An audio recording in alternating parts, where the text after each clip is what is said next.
Onlar vaxtınız xeyir olsun. Biz bugün 8-ci coğrafi test kitabından bölmə 1 C və D variantlarının izahlarına baxacağıq. A və B variantları artıq YouTube kanalımızda mövcuddur, baxa bilərsiniz. İndi isə gəlin C variantına baxaq. Birinci çalışmada bizə belə bir cədvəl verib. Səyyahın adı, səyahət dövrü, səyahət etdiyi ərazilər və səyahətin nəticəsi bizdən soruşmamızı istəyir. Birinci sırada yazıb, səyahətin nəticəsini yazıb ki, okean cəryanları materikin təbiətin təsirini müəyyən etmişdir. Bu Alexander Humboldt adı olacaq. Yəni səyyahın adı oldu Alexander Humboldt. Səyahət dövrü olacaq bizdə 1799-1804-cü il olacaq. Səyahət etdiyi ərazilər Ant dağları, daha sonra Amazon çayı, Orinoco çayı, sonra Meksikadakı vulkanlar, Cotopaxi, Chimborazo vulkanları və Western adalarındakı bəzi adalarda səyahət etmişdir. İkinci sıraya baxaq. İkinci sırada bizə səyahət dövrü verir. 1760-1770-ci illər. Bu olacaq James Cook aid olacaq. Yəni səyyahın adı oldu James Cook. Səyahət etdiyi dövr 1760-1770-ci il. Səyahət etdiyi ərazilər Sakit Okean qərbi və mərkəzi hissələrinə səyahət edib. Nəticədə isə səyahətin nəticəsində hava adaları kəşf edilmiş və Yeni Zelandiya iki müstəqil adadan ibarət olmasını təsdiq etmişdir. Üçüncüdə baxırıq, səyyahın adı artıq burada verilib, David Livingstone. Səyahət dövrü olacaq 1849-1873-cü illəri əhatə edəcək. Səyahət etdiyi ərazilər Mərkəzi Afrika və Şərqi Afrika. Səyahətin nəticəsində Tanganika, Nyasa gölləri kəşf olunmuşdur. Həmçinin Kongo və Zambiya çaylarının yuxarı axınları və Viktoriya şəlaləsi kəşf edilmişdir. Dördüncü tapşırığa baxaq. Bizdə belə bir artıq səyahət etdiyi ərazi verilib. Burada Şimali Afrika, Mərkəzi Asiya, İndoneziyaya səyahət etmişdir. Bu Azərbaycanın səyyah Hacı Zeynəbli Şirvaniyə aid olacaq. Onun səyahət dövrü 19-cu əsr. Səyahətin nəticəsində İndoneziya və Cənubi Asiya, yəni Hindistan haqqında əsərlər yazmışdı. Bu da oldu dördüncü cavabı. İkinci tapşırığa baxaq. Uyğunluq verir bizdə. Burada elm adlar yazıb. Landşaftsşünaslıq, hidrologiya, əhali coğrafiyası və sosial coğrafiya. Gəlin baxaq. Əhalinin yaşayış tərzini öyrənir. Bu olacaq bizdə sosial coğrafiya aid olacaq. Sosial coğrafiya, sonra təbii artım və əhali məskunlaşması əhali coğrafiyaya aid olacaq. Daha sonra çayların axın xüsusiyyətlərini öyrənir. Bu hidrologiya elminə aid olacaq. Axırıncı isə təbii komponentlərin qarşılıqlı əlaqəsini öyrənir. Bu landşaftsşünaslıq elminə aid olacaq. Dedik ki, landşaftsşünaslıq aid oldu. Təbii komponentlərin qarşılıqlı əlaqəsini öyrənir. Hidrologiya aid oldu. Çayların axın xüsusiyyətlərini, əhali coğrafiyasına aid oldu. Təbii artım və əhali məskunlaşması. Sosial coğrafiya isə əhali yaşayış tərzini öyrənən elm sahələridir. Üçüncü tapşırığa baxaq. Ümumdünya hava xidmətlərinin əsas mərkəzləri yerləşdiyi ölkələr adlarını müəyyən edin. Biz bilirik ki, ümumdünya hava xidmətlərinin əsas üç mərkəzi Avstraliya Melbourne şəhərində, sonra Rusiyanın Moskva şəhərində və Amerikanın Vaşinqton şəhərində yerləşir. Ona görə də yerləşdiyi ölkələri biz götürsək 1. Avstraliya, 4. ABŞ, 6. Rusiya. Bunlar şəhərlər nə desək, Avstraliya Melbourne, ABŞ Vaşinqton və 6 isə Rusiya Moskva olacaq. Sonra baxaq, ekoloji coğrafiya nəyi öyrənir? Gəlin baxaq. Ekoloji coğrafiya təbii tarazlığın qorunması üçün ayrı-ayrı komponentlər arasındakı qarşılıqlı əlaqə öyrənməsi vacibdir. Bu tədqiq sahəsi ekoloji coğrafiya sahəsi adlanır. Ekoloji coğrafiyanın biz kitabdakı tərifini dedik. Yəni qısa desək, təbii komponentlərin qorunmasını öyrənən bir elm sahəsidir. Daha sonra okeanların dərin sahələrə dib relyefi öyrənməsi asanlaşdı. Gəmilərdəki naviqasiya sistemi əsasında okeanlarda altlarına xüsusi aparatlar yerləşdirildi. Bu nəticəsində okeanların dərin sahələr və dib relyefi öyrənməyə asanlaşdı. Bu da oldu bizim 5-ci tapşırığın cavabı. 6-cı tapşırığa baxaq. İlkin dövrlər verir. Böyük coğrafi kəşflər dövrü, müasir dövr verir. Bizdən uyğunlaşdırmağımızı istəyir. Magellan yerin kürə şəklində olmasının praktiki üsula sübut etdi. Bu böyük coğrafi kəşflərə aid olacaq. Daha sonra zayıf informasiya sistemi yaranıb, bu müasir dövrə aid olacaq. Yəni informasiya sistemi deyiriksə, bu müasir dövrdür mütləq şəkildə. Aristotel yerin küre şəklində olmasını elmi cəhətdən əsaslandırdı. Bu ilkin dövrə aid olacaq. İlkin dövrə dedik ki, Aristotelin yerin küre şəklində olmasını elmi cəhətdən əsaslandırdı. Böyük coğrafi köşklərə dedik ki, Magellan yerin küre şəklində olmasını praktiki sübut etdi və müasir dövrdə isə coğrafi informasiya sistemləri yarandı. 7-ci tapşırığa baxaq. Xəritə sxemdə işarə edilmiş ərazilər tədqiqi hansı səyyahlara aiddir? Birinci bizdə olacaq James Cook. James Cook bilir ki, Yeni Zelandiyanın 2 müstəqil ibarət olmasını təsdiq eləmişdi. Yəni birinci James Cook. İkinci isə Fernand Magellan olacaq. O Filippin adalarında bilir ki, döyüşü və yerli qəbilə ilə döyüşü və həlak olmuşdu. Ona görə də ikiyə aid olacaq Fernand Magellan. Daha sonra 8-ci test tapşırığına bax. Azərbaycan məşhur coğrafiyasına yaşadığı dövrə uyğun olaraq xronoloji ardıcılığı müəyyən edin. Baxın, Bakuvi yaşayıb 14-15-ci əsrlərdə. Sonra Abbaslı Ağa Bakıxanov yaşayıb 19-cu əsrdə, 19-cu əsr. Sonra Baharlı yaşayıb 1921-ci ildə, yəni 20-ci əsrdə, 20-ci əsrin 20-ci illərində. Qasımgül isə yaşayıb bizdə 20-ci əsrin 50-60-cı illərində. Ona görə xronoloji ardıcılıq qursaq, birinci gələcək Bakovi, 14-15-ci əsrlər 3. Daha sonra gələcək Abbaslı Ağa Bakıxanov, 19-cu əsr 4. Daha sonra gələcək Baharlı, 1921-ci il 1 və axırda isə Qasımgül gələcək. O da yaşadığı dövr, yəni həmçinin tədqiqat dövrü 20-ci əsrin 50-60-cı illəri olacaq bizdə. Sonda deyək ki, oldu bizdə 3, 4, 1, 2. Sonra mətndə 9-cu test tapşırığına baxaq. Mətndə coğrafi elmin yeni sahələrin altından xətt çəkin.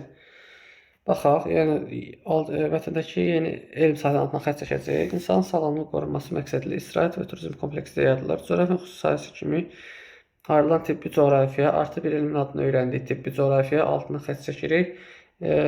Elmi xüsusi əhəmiyyət kəsb edir. Rekreasiya coğrafiyası turizm ehtiyatlarının yerləşməsini və istifadə yollarını öyrənir. Bu da oldu rekreasiya coğrafiyası. Altından da xətt çəkdik. Birinci oldu tibbi coğrafiya, ikinci oldu rekreasiya coğrafiyası. Yəni altından da xətt çəkdik. Kitabda bu sözlər qara hərflərlə verilib. İndi isə 10-cu test tapşırığına baxaq. 10-cu test tapşırığında mətn tanımlamağımızı istəyir. Azərbaycan çaylarının öyrənilməsində Salih Rüstəmovun bilir ki, əvəzsiz rolu olmuşdur. Daha sonra Xəzər dənizi öyrənməsində Qasımgülün, torpaq örtüyünün öyrənməsində Budaq-Budaqov və Mirseyibovun rolu böyük olmuşdur. Həmçinin Azərbaycan iqtisadi coğrafiyasının öyrənməsində də Hadı Əliyev və Hacızadənin rolu böyük olmuşdur. Dedik ki, çaylar kimi öyrəndi Salih Rüstəmov, torpaq örtüyünü kimi öyrəndi, Xəzər dənizi kimi öyrəndi Qasımgül, torpaq örtüyünü öyrəndi Mirseyibov və Budaq-Budaqov. İqtisadi coğrafiyanın öyrənməsində kimlər rol olmuşdur? Hadı Əliyev və Hacızadənin rolları böyük olmuşdur. Həmçinin Nadirovu da biz qeyd edə bilərik. 11-ci test tapşırığına baxaq. 17-ci əsrin ikinci yarısında kəşf olunmayan ərazilərə aiddir. Kəşf olunmayan bizdə istəyir. Burada elə düzgün cavab A bəndi olacaq. Antarktida, Böyük Antil adaları, Sarqas dənizi. Böyük Antil adaları və Sarqas dənizi 15-ci əsrdə kəşf olunub. Antarktida adası isə 19-cu əsrdə kəşf olunub. Ona görə 11-də düzgün cavabımız A bəndi olacaq. Daha sonra Avrasiyanın şimal-şərq hissələrinin tədqiqatçıları kimlərdir? James Cook tədqiq eləməyib. Sonra həmçinin D bəndində James Cook yenə burada pozur. Ona görə D bəndi səhvdir. Xristofor Kolumb Avrasiyanın şimal-şərqini tədqiqat eləməyib. Həmçinin Alexander Humboldt və Hudson da buna aid deyil. Eyni bir şəkildə Xristofor Kolumb, Alexander Humboldt və Livingstone da Avrasiyanın şimal-şərqinə səyahətlər etməyib. Yəni bunlar Livingstone, Afrikanın mərkəzi və şərq hissəsində, Humboldt Cənubi Amerika, yəni Ant dağları və Amazon ovalığı, Orinoco ovalığı bu əraziləri tədqiq eləmişdir. Xristofor Kolumb Amerikaya səyahət eləmişdir. Lakin Baxaq. Ha, daha bir dəqiqə. Düzgün cavab burada əslində burada baxaq. Yəni James Cook da B-ni pozur. Burada düzgün cavab A bənd olacaq. Bering, Steni və Hacıqanlı Şirvani A bəndi burada səhvdir. Daha doğrusu A bəndi burada səhvdir. Mən onu Dejnev oxudum, üzülü say. Burada aid olacaq. Çox güman ki, burada B bənd olacaq. Çünki James Cook'un yerinə Dejnev olmalıdır. Burada səhv yazıblar. Fikir verirsə, burada Dejnev, Bering, Tianshanski olmalıdır. Həmçinin burada. Ona görə həm B-ni də götürə bilər, D-ni də götürə bilər. Burada James Cook çıxıb yerinə Tianshanski yazsa, D bəndini doğru götürə bilərik. B-də də eyni şəkildə James Cook çıxıb yerinə Dejnev yazsa, B-ni düzgün götürə bilərik. Yəni, burası testdə səhvliyi var. Ona görə də fikir verilmir. Burada çıxmağının həm ikisini də götürmək olar. Yəni, James Cook'u buradan çıxmağının götürmək olar. B və D-ni götürmək olar. Sonra oyuncuya baxaq. Alexander Humboldt'un Cənubi Amerikadakı ən mühüm kəşfləri Galapagos adalarını kəşf eləməyib. Ona görə A bəndi səhvdir. Sonra Ant dağlarında şaqili və üfüq uzunluq cərəyanlar materikin qərb iqliminə təsirini materiklərin B-ni saxlayaq. Amazon ovalı böyük Antil adaları, Yamayka adalarını və Antil adalarını tədqiqat eləməyib. Yeni Zelandiyanın həmçinin baxaq burada Falkland cərəyan materikin şərqinə təsirini. Burada isti cərəyanlar kitabı deyir. Ona görə də bəndi səhvdir. Falkland cərəyanı soyuq cərəyandır. Düzgün cavabımız burada olacaq. B bəndi. Ant dağlarında şaqili və üfüq uzunluq cərəyanlar materikin qərbinin iqlimin təsirini müəyyən etmişdir. Burada əslində 13-də B variant olmalıdır. James Cook'un kəşflərinə aiddir. Hava adalarını, Yeni Zelandiya və Cook boğazının kəşf edilməsi 14A. Daha sonra Da Vinci Livingstone kəşflərinə aiddir. Madagaskar adasını kəşf eləməyib, ona görə A bəndi səhvdir. Eyni şəkildə Madagaskar adası burada var, ona görə səhvdir. Bengal cərəyanını kəşf edilib, ona görə C bəndi səhvdir. Niyəsə Tanqarika Çimborazo vulkanında kəşf edilib, burada ona görə D bəndi səhvdir. Düzgün cavabımız olacaq Y bəndi.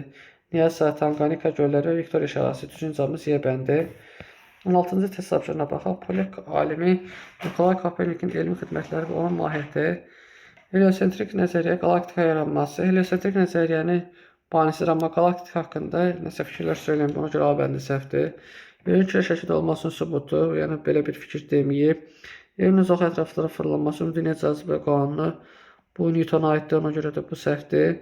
Heliosentrik sistem nəzəriyyəsi, planetlərin günəş ətrafında fırlanması, bəli, bu Nikolay Kopernik aiddir, ona görə də bəndi götürürük. Eyni şəkildə qavarma çəkilmə, dəniz sahilinin su basması, belə bir fikir deməyib, ona görə düzgün cavabımız 16 D bəndidir. Sonra 7-ci test tapşırığına baxaq. Elervin diaqramına uyğun olaraq bəndləri müəyyən edin. Bizdə fiziki coğrafiya, iqtisadi coğrafiyanı həm oxşar, həm də fərqli xüsusiyyətlərini bizdən istəyir. Sənaye coğrafiyası gedəcək iqtisadi coğrafiyaya, onun bir qoludur. Daha sonra ekoloji, sonra sosial coğrafiyada iqtisadi coğrafiyanın bir qoludur, ona görə getdi 5 bura. Ekoloji coğrafiya və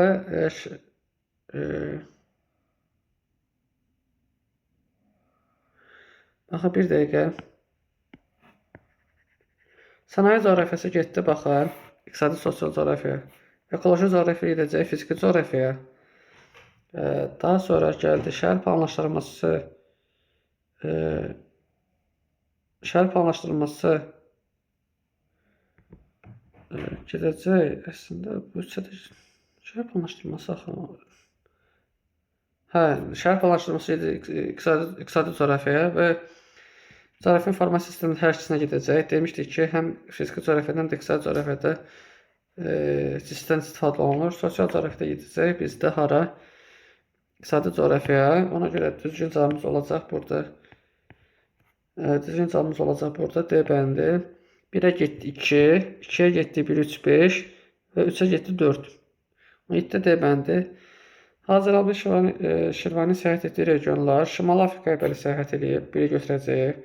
Mərkəzi Afrikaya səyahət edib, belə 4-ə götürəcək. Krıma səyahət eləməyib. Sonra Şimali Avropaya səyahət eləməyib.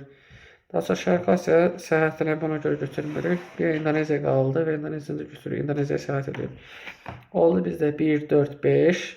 Düzgün cavabımız oldu. 18-də düzgün cavabımız 1, 4, 5. Yəni səyahət etdiyi ərazilər Şimali Afrika, Mərkəzi Asiya və İndoneziya. İqtisadi coğrafiyanın ənənəvi sahələrinə aiddir. Ənənəvi sahələrinə biz İqtisadi coğrafiyanın ənənəvi sahələrinə aiddir. Baxaq. Baxın, sənaye coğrafiyası bəli aiddir. Götürürük, biri götürürük. Sonra tibbi coğrafiya götürməyəcək, o yeni sahəsinə aiddir, ona görə götürmürük. Sonra təbiətin mühafizəsi, bu fiziki coğrafiyaya aiddir, ona görə götürmürük, ona görə 3'ü götürmədik. Daha sonra nəqliyyat coğrafiyası ənənəvi sahəyə aiddir, ona görə götürürük. Şəhər planlaşdırılması yeni sahədir, ona görə götürmürük, 5'i götürmürük və sosial coğrafiyada ənənəvi sahədir, ona görə götürürük. Dedik, ənənəvi sahələrinə aid oldu 1, 4, 6, yəni 1 sənaye coğrafiyası, 4 nəqliyyat coğrafiyası, 6 da sosial coğrafiya. Bunlar oldu iqtisadi coğrafiyanın ənənəvi sahələri. Burada tibbi coğrafiya və şəhər planlaşdırılması iqtisadi coğrafiyanın yeni sahələrdir. Ətraf mühitin mühafizəsi isə fiziki coğrafiyanın necə deyirlər, fiziki coğrafiya yeni sahəsinə aiddir. Daha sonra 20'yə baxaq. 20'yə baxaq. Azərbaycan relyefi və Azərbaycan iqlimi 20-ci test tapşırığında Azərbaycanın dedik ki, relyefini kimlər tətbiq eləmişdi? Mirsəy Mirsəyibov və Budaq Budaqov. Ona görə Budaq Budaqov bir S-ni götürüb, bir də Y-ni. Birə getdi S-yə, bir relyefə getdi S-yə. İqliminə getdi. Şıxlinski və Mədədzadə gedəcək. Yəni, burada da olacaq A və B variant. A və B. Yəni, Azərbaycan iqlimində getdi A və B. Qasımgül də demişdik ki, Xəzər dənizində tədqiq edilən coğrafiyası olmuşdur. Sonra D variantına baxaq. Yenə bizdə belə bir cədvəl tapşırıq verir, birinci tapşırıqda. Səyahət dövrü 1799, bu Aleksandr Humboldt aid olacaq. Səyahət etdiyi ərazilər dedik ki, hansı ərazilər səyahət eləmişdi? Mərkəzi Cənubi Amerikada Ant dağlarına, sonra West Atlantikdəki bəzi adalara, sonra Amazon çaylarına, Amazon çayı, Orinoco çaylarına, sonra Cotopaxi, Chimborazo vulkanlarını tədqiq eləmişdi. Səyahətin nəticəsində bitkilərin üfüq və şaqili qanunu əsasında yayılmasını müəyyən etmişdi. Materikin geoloji xəritəsini tərtib eləmişdi və okean cəryanları materikin iqliminə təsirində müəyyən eləmişdi. Daha sonra ikinci tapşırığa baxaq. Afrikanın mərkəzi və şərq hissələrini tədqiq eləmişdi. Bu olacaq, Livingstona aid olacaq. Səyahət dövrü 1849-1873-cü illərə aid eləyir. Səyahətin nəticəsində Nyasa, Tanganika göllərini kəşf eləmiş. Zambezi və Kongo çaylarının yuxarı axanlarını, həmçinin də Viktoriya şəlaitəsində kəşf eləmişdi. Hava adalarını kəşf etdi. Yəni, üçüncü də bu olacaq James Cook. Səyahət dövrü bizdə olacaq onun 1760-1770. Səyahət etdiyi ərazilər Sakit Okeanın qərbi və mərkəzi hissələrinə səyahət eləyib. Dördüncü tapşırığa baxaq. Xəzər adına Şirvani verib. Səyahət dövrü 19-cu əsr. Səyahət elədiyi ərazilər Şimali Afrika, Mərkəzi Asiya, Ərəbistan yarımadası, Efiopiya, daha sonra Hindistan, İndoneziya, Şri-Lanka adalarına səyahət eləmişdir. Səyahət nəticəsində İndoneziya və Hindistan haqqında əsərlər yazmışdır. İkinci tapşırığa baxaq. Yenə bizə elmlər verir və bizdən uyğunluq istəyir. Siyasi coğrafiya, rekreasiya coğrafiyası, ekoloji coğrafiya və iqtisadi coğrafiya. Gəlin buradan oxuyaq və uyğunlaşdıraq. Turizm ehtiyatlarının yerləşməsi, müəyyən edilməsi, rekreasiya coğrafiyasına aid olacaq bir mənalı şəkildə. Ölkələr arasında münasibətlərin müəyyən edilməsi, bu siyasi coğrafiyanın tərifinin bir hissəsidir. Ərazinin təbii şəkildə öyrənilməsi, sənaye obyektinin tikilməsi, kənd təsərrüfatı sahələrin yaradılması, bu olacaq iqtisadi coğrafiyanın tərifidir. Daha sonra təbii tarazlığın qorunması üçün komponentlər arasında qarşılıqlı əlaqənin öyrənilməsi bu oldu ekoloji coğrafiyaya aid oldu. Dedik ki, siyasi coğrafiyaya aid oldu. Ölkələr arası münasibətlərin müəyyən edilməsi, rekreasiyaya aid oldu. Turizm ehtiyatların yerləşməsi, müəyyən edilməsi, ekoloji coğrafiyaya aid oldu. Təbii tarazlığın qorunması üçün komponentlər arasında qarşılıqlı əlaqənin öyrənilməsi, iqtisadi coğrafiyaya aid oldu. Ərazinin təbii şəraitinin öyrənilməsi, sənaye obyektlərinin tikintisi və kənd təsərrüfatı sahələrinin yaradılmasıdır. Daha sonra üçüncü tapşırığa baxaq. Burada deyir ki, ümumdünya hava xidmətlərinin əsas mərkəzlərinin yerləşmədiyi materikləri müəyyən edib və yazın. Biz bilirik ki, ümumdünya hava təşkilatı mərkəzləri 3 şəhərdə əsasən yerləşir. Bunlar Moskva, Melbourne və Vaşinqtondur. Biz bunları çıxacağıq, yəni Moskvanı çıxacağıq. Həmçinin Vaşinqtonu və Melbourne çıxacağıq. Digər variantları götürəcəyik. Yəni Afrikanı götürməyəcəyik 2. Daha sonra Cənubi Amerikanı götürməyəcəyik 4 və 6 Antarktidini götürməyəcəyik 6. Yəni götürmədik, Afrikanı götürmədik 2, Cənubi Amerikanı götürmədik 4 və Antarktidini götürmədik 6. Nə oldu bizim 3-cü tapşırığın cavabı? 4-cü tapşırığa baxaq. 4-cü tapşırıqda bizdə coğrafi informasiya sistemi nəyi öyrənir? Coğrafi informasiya sistemləri məlumatın toplanması, təhlil edilməsi, kompüter və texniki avadanlıqlar vasitəsilə onların tətbiqidir. Yəni bu coğrafi informasiya sisteminin tərifidir. Sırf coğrafi informasiya sisteminin tam dəqiq tərifi olmasa belə, yəni belə deyək, məlumatların toplanması, vizuallaşdırılması və interaktiv xəritələrin yaradılmasında istifadə olunur coğrafi informasiya sistemləri. Biz bunu belə də yadda saxlaya bilərik. Riyazi coğrafiyanın inkişafı, coğrafi informasiya sistemləri informasiya sistemi inkişaf etdikcə riyazi coğrafiyada inkişaf etməyə başladı. Yəni bizdə artıq müəyyən riyazi hesablamalar aparmaq, xəritə üzərində müəyyən riyazi hesablamalar aparmamız üçün biz riyazi coğrafiyanı bilməyimiz vacibdir. Ona görə də sizin inkişafı nəticəsində riyazi coğrafiya elmi də inkişaf etməyə başladı.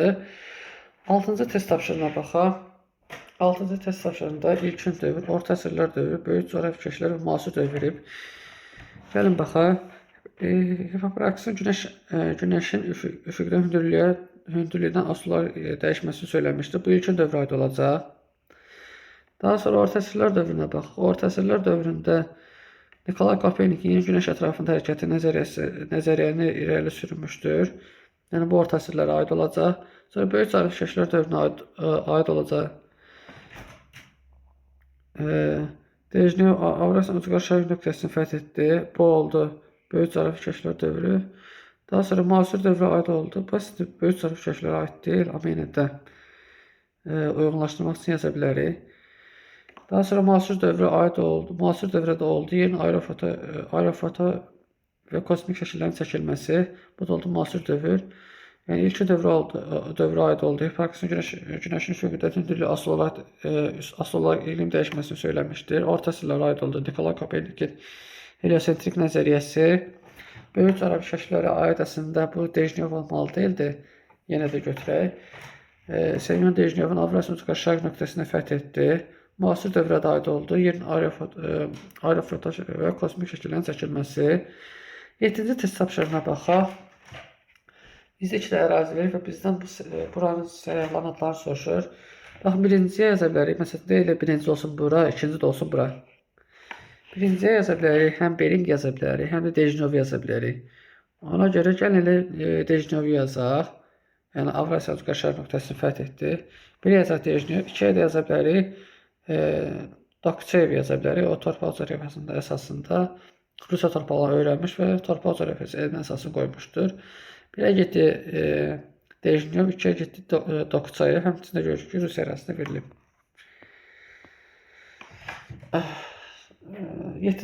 8-ci test tapşırığına baxaq. Azərbaycan məşhur coğrafiyaçıların yaşadığı dövrlə uyğun olaraq xronoloji ardıcıl müəyyən edin. Nəsrəddin Tusi yaşayıb 13-cü əsrdə. 13-cü əsrdə.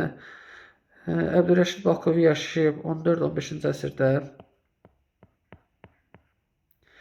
Sonra Qafur Rəşad Mirzazadə yaşayıb 20-ci əsrin əvvəllərində, yəni təxminən hardasa Təsmin haradasa deyəcəm. Yaşamışdır 1943-cü ilə qədər, yəni 1884-1943-cü il, yəni 20-ci əsrin 40-cı illərinə qədər yaşamışdır, yəni 40-cı illərə qədər yazar. Mirsəy Mirsəyevov isə 20-ci əsrin 50-60-cı illərini əhatə edir dövrü. Birinci gələcək Nəsrəddin Tusi 3, yəni 13-cü əsr. Daha sonra Bakovi gələcək 14-15-ci əsr 4. Sonra gələcək bizdə Qafur Rəşad Mirzəzadə 20-ci əsrin 40-cı illəri, yəni 1884-1943-cü illəri əhatə edən yaşayış dövrü, həmçinin tədqiqat dövrü. Ona görə gəldi 2. Və axırıncı Mirsəy Mirsəyevov gələcək 20-ci əsrin 50-60-cı illəri 1. Birinci gəldi Nəsrəddin Tusi, sonra Bakovi, ondan sonra isə Qafur Rəşad Mirzəzadə, ondan sonra isə Mirsəy Mirsəyevov gəldi. Mətndə coğrafiya elmi yeni sahənin altından xətt çəkin. Gəlin çəkək. Son vaxtlarda coğrafiya məlumatların toplanması və təhlil edilməsi, kompüter və texniki vasitələrin geniş tətbiq edilir. Onlar xəritə köçürülməsi ilə coğrafiya informasiya sistemləri məşğul olur. Birinci altından xətt çəkəcəyimiz söz coğrafiya informasiya sistemləri oldu. Bu sahədə riyazi coğrafiya xüsusi əhəmiyyət kəsb edir. İkinci sözümüz isə riyazi coğrafiya oldu. Kitabda bu söz, bu mətn olduğu kimi verilir və coğrafiya informasiya sistemləri və riyazi coğrafiya qara hərflərlə verilib. Daha sonra 10-cu tapşırığa baxaq. Mətni tamamlamamızı istəyir. 19-cu əsrdə Azərbaycan tarixi, ictimai-iqtisadi inkişafı haqqında əsərlər yazmışdır. Söhbət Abbasqulu Ağa Bakıxanovdan gedəcək. Həmçinin tarixi ictimai-iqtisadi inkişaf haqqında da Gülüstan İrəm əsərini yazmışdır. Baxın, bura qədər olacaq bizdə. Birinci oldu Abbasqulu Ağa Bakıxanov, ikinci oldu isə əsərin adı oldu Gülüstan İrəm əsəri. Daha sonra Mağar şəhərində rəsədxana qurdu. Bu aid olacaq təbii ki bizdə Nəsrəddin Tusiyə aid olacaq. 14-15-ci əsrlərdə yaşamış və yeganə yazdığı kitab Fars Milli Kitabxanasında saxlanılır. Bu Əbdürrəşid Bakoviyə aid olacaq. Axırıncı isə Hacı Zeynalabdin Şirvaniyə aid olacaq. Ömrünün 40 ilini səyahətdə keçirmiş və 60.000 kilometr yol gətirmişdir. Bu Hacı Zeynalabdin Şirvani oldu. Birinci oldu, dedik, Abbasqulu Ağa Bakıxanov, əsəri Gülüstan İrəm əsəri. Sonra Mağar şəhərində qurduğu rəsədxanadan söhbət keçən Nəsrəddin Tusi. Sonra yazdığı yeganə kitab Fars Milli Kitabxanasında saxlanılır. Bu Əbdürrəşid Bakovi olacaq. Və 40 ilini səyahətdə keçirmiş səyyah 60.000 kilometr yol getmişdir. Bu isə olacaq bizdə kim olacaq? Hacı Zeynalabdin Şirvani. 11-ci test tapşırığına baxaq. Yeni və digər planetlərin günəş ətrafında fırlanmasına əsaslı heliosentrik nəzəriyyəni irəli sürmüşdür. Bunu əzbər bilməli. Bu Nikolay Kopernikdir, orta əsrlərin coğrafiyaçısı və alimi. 11-də O olacaq. Mercator atlası, xəritələr toplusu, yəni atlası, Dokçaya torpaq coğrafiyası, James Cook 3 səfər dünya səyahəti eləyib, həmçinin Yeni Zelandiyanı hava adalarını kəşf edib, Yeni Zelandiyada 2 müstəqillikdən ibarət olmasını təsdiq eləmişdir. Poltamiya isə xəritə tərtib eləmişdir. Ona görə düzgün cavabımız A bəndi olacaq. Alexander Humboldtun tədqiq etdiyi ərazilər. Bax, birinci Ant dağlarını götürəcək. Kongo çayı hövzəsini, bunu Livingston öyrənmişdi, ona görə 2 gün götürmürük. Daha sonra Mərkəzi Amerika, bəli, 3-ü götürürük. Mərkəzi Amerika tədqiqat işləri aparmışdı. Qrenland adasında tədqiqat işləri aparmayıb, ona görə 4-ü götürmürük. Həmçinin Qviney adasında tədqiqat işləri aparmayıb, ona görə 5-i götürmürük. Və Amazon çayı hövzəsinin 6-ını götürürük. Düzgün cavabımız oldu bizdə 1, 3, 6 A bəndi. Nasıl Avrasiya ucqar şərq nöqtəsini fəth etmişdir? Semyon Dejnyovdur. Düzgün cavabımız burada A bəndidir. 14-cü test tapşırığına baxın, uyğunluq bizdən istəyir. David Livingstone, Vitus Bering, James Cook'a aid uyğunluqlar istəyir. Yeni Zelandiya aid olacaq James Cook'a 3-ə A getdi. Daha sonra Cənubi Afrika yox, əslində Mərkəzi Afrika olmalıdır. Bu David Livingstone aid olacaq 1-ə B. Daha sonra baxın, 3-ə bax, Şimal Şərqi Asiya, bu Vitus Bering aid olacaq 2-ə C. Sonra Viktoriya şəlaləsi David Livingstona aid olacaq. Yəni o kəşf eləmişdi. 1-ə D getdi. Və hava adalarının kəşfi James Cook aid olacaq. 3-ə də Y gedəcək. Oldu bizdə BD, 1-ə BD, 2-yə S, 3-ə AY. Ona düzgün cavabımız oldu bizdə A bəndi. 14-cü test tapşırığında cavab A bəndi oldu. Ölkələrin qarşılıqlı münasibətə öyrənən elm sahəsi hansıdır? Bu siyasi coğrafiya aid olacaq. Yəni bu əzbər bilməliyik bu tərifi. Siyasi coğrafiya aid olacaq. Sonra Lomonosovun coğrafiya elminə xidmətlərindən biridir. İqtisadi coğrafiya termini elmə gətirmişdi. Bəli, bu Lomonosov 1760-cı ildə iqtisadi coğrafiya terminini elmə gətirmişdi. Ona görə düzgün cavabımız A bəndi olacaq. Sonra 17-ci test tapşırığına bax. Ellerin diaqramına uyğun olaraq bəndləri müəyyən edin. İqtisadi coğrafiya, fiziki coğrafiya verir. Kənd təsərrüfatı coğrafiyası aid olacaq iqtisadi coğrafiya 1-ə 1 gedəcək. Landşaft şünaslıq gedəcək fiziki coğrafiya 2-yə 2. Daha sonra tibbi coğrafiya gedəcək bizdə iqtisadi coğrafiya 3. Okeanologiya elmi gedəcək bizdə fiziki coğrafiya 2-yə gedəcək 4. Cəmi informasiya sistemi hər ikisində var deyənim. 3-ə də 5 yazacaq. Düz 1-ə getdi 1, 3. 2-yə getdi 2, 4. 3-ə getdi 5. Düzgün cavabımız oldu bizdə C bəndi. 18-ci test tapşırığına baxın. Müasir coğrafiya elmi yeni sahələrini müəyyən edin. Yeni sahələri baxaq. Hansıları idi? Fiziki coğrafiya deyil. Sonra ekoloji coğrafiya bəli götürə bilərik. Sonra tibbi coğrafiyanı götürə bilərik. Həmçinin də torpaq coğrafiyası ənənəvi sahədə ona görə getdi. Kartoqrafiya ənənəvi sahədə getdi. Düzgün 6-da yeni sahə olduğuna görə götürürük. 6. Düzgün cavabımız oldu. 2 ekoloji coğrafiya, 3 tibbi coğrafiya, 6 rekreasiya coğrafiyası. Düzgün cavabımız oldu. 2, 3, 6. 19-cu test tapşırığına baxın. Coğrafiya elmi inkişafında yeni dövrə aid tədqiqatları müəyyən edin. Yeni dövr tədqiqatları müəyyən edək. Birinci Vitus Beringdir. Belə bunu götürə bilərik. Sonra Stellini belə götürə bilərik. Mərkəzi Afrika tədqiq eləmişdi. Həmçinin David Livingstone tədqiq elədiyi əraziləri öyrənmişdi. 1, 2. Kopernik orta əsrlərə aiddir. Ona görə götürmürük. Və Abel Tasman coğrafiya kəşflərə aiddir. Ona görə 5-i götürmürük. Aleksandr Bolt da götürürük.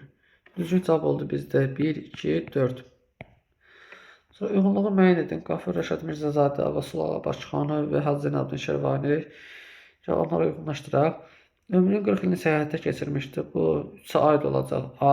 Hacı Zeynalabdin Şirvani aid oldu. 3-ə A getdi. 3-ə A. Sonra qəribə kəşflər əsəri müəllifidir. Bu Abbasül Ağa Başxanov aiddir. Christopher Columbus'un Amerikanı kəşf etməsinə dair yazmışdı. 2-ə B. Sonra Qafqaz coğrafiyası kitabı müəllifidir. Bu Qafur Rəşad Mirzəzadəyə aiddir. 1-ə C. Sonra bu coğrafiya kitabı müəllifidir. Olacaq. Qafur Rəşad Mirzəzadəyə aiddir bu da. Ona görə də 1-ə də D gedəcək. Cənubi Şərqi Asiyaya qədər səyahət eləmişdir. Bu Hacı Zeynalabdin Şirvaniyə aid olacaq. 3-ə getdi Y. 1-ə getdi S, D, 2-ə getdi B, 3-ə getdi A, Y. Dərsimiz bu qədər. Videonuz üçün təşəkkür edirəm. Kanala abunə olmağı unutmayın. Gələn videolar